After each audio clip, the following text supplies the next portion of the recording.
You are my disciple. In the ministry to self, you, beloved one, are my disciple.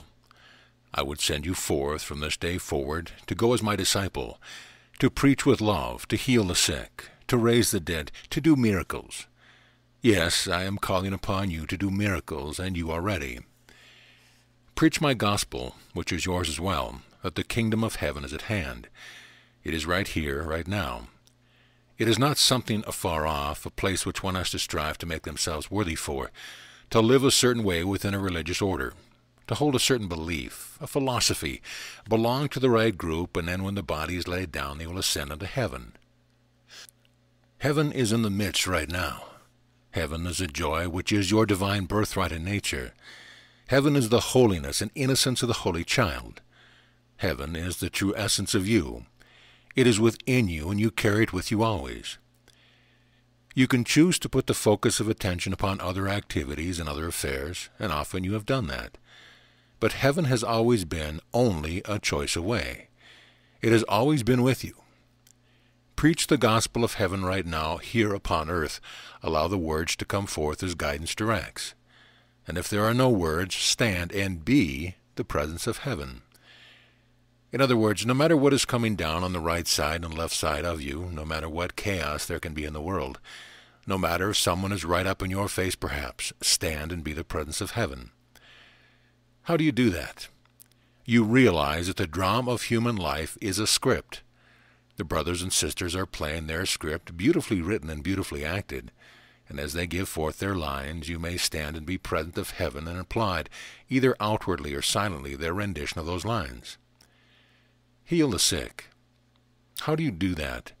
Again, by being the presence of great love, by being the presence of truth, by healing first of all the spirit of that one, allowing that one to know that he or she is loved, that in truth he or she has never left the love of the Father and is always cared for. As you allow that truth to be acknowledged and reclaimed, then you will see miracles of healing in the body. But first it comes from healing the soul, healing the belief in separation, which has been carried for many, many lifetimes. Hold the vision of the truth of their being, holy, whole, perfect, so intensely, vibrantly that they have an opportunity to catch the vision. Be you the presence of love. Know that one who is in pain, in suffering with the body, in truth is the Christ, and that Christ does not suffer. Look you beyond the appearance. Facilitate the comfort of the appearance. In other words, if there is something to be done on the physical level that will make the body more comfortable, of course do that. For you all have experienced that when the body is calling out in great pain, the still small voice has a bit of a problem being heard. So do what is necessary for the comfort of the body as much as you know how to do, and then go beyond the appearance to knowing the wholeness of the soul. And allow that knowing to be so contagious, vibrationally, there is opportunity for that one to reclaim it and remember. The healings which are recorded in your Holy Scripture were manifest in this manner. There was a vibration, an energizing, a knowing which was most contagious, and the ones who had the eyes to see, the ears to hear, and whose plan for that lifetime included healing in this manner, were the ones who remembered their wholeness and were healed. Now in truth, I did not heal anyone. In truth, you will not heal anyone. First of all, everyone is already whole or holy from before time. Secondly, they will claim it. That is how the healing comes about. But you, because of the great power of your knowingness, of knowing the holiness of the one and the Christ of that one, you will offer them opportunity for vibrational upliftment, and there will be opportunity to heal. It is the same with raising the dead. I say unto you, the most important raising of the dead is to raise the ones who are dead in awareness. You have them all around you. You have even felt dead yourself from time to time. You have felt very low, depressed, worried, constricted.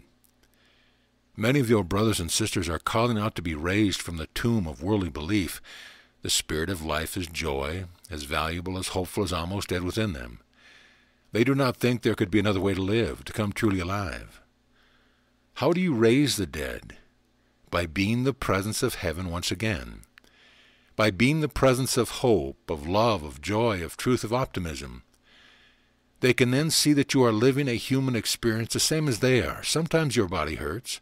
Sometimes the golden coins seem to be elusive. They can understand. They can relate. Furthermore, they know that you can relate because you have come through similar experiences. The operative words here are come through. You allow them to see that you know the pits, and I've experienced how that feels. I even chose to stay in the pits for a while. I wanted to know it really well.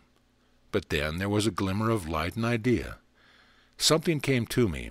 I didn't even ask for it. I didn't think I could ask for it, but it came anyway. And it kept coming, and it kept coming back until I actually looked at it, and it was a bit of hope. It was a guidance to call someone, to get out of doors and to walk. I'm not going far. I'll just go out and I'll sniff the air. That's all I'm going to do.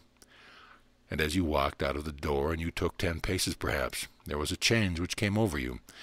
And as you walk out of the door of the old restrictive consciousness and take a few steps into the new way of looking at things, a change comes over you.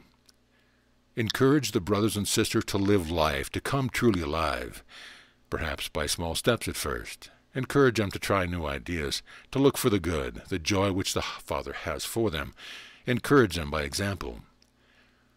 Go forth as my disciple. Preach the gospel, heal the sick, raise the dead. Freely you have received, freely give.